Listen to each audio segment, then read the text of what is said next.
Mga kapuso, patuloy po ang paghahanda sa paglikas sa extended danger zone sakaling itaas po sa alert level 4 ang bulkang Mayon.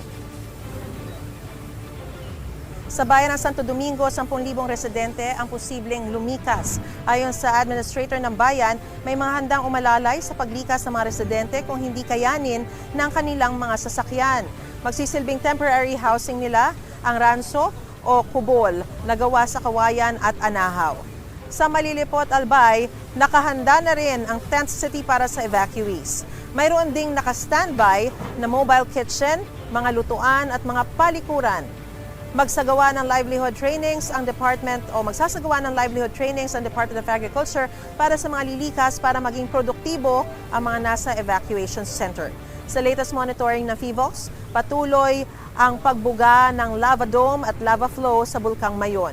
Umabot naman sa mahigit 40 ang naitalang pagdaloy ng uson o pyroclastic density current, habang mahigit 200 naman ang naitalang rockfall events. Kita pa rin ang banaag o crater glow sa bulkan na kasalukuyang nasa alert level 3. Gusto mo bang mauna sa mga balita? Mag-subscribe na sa GMA Integrated News sa YouTube at tumutok sa unang balita.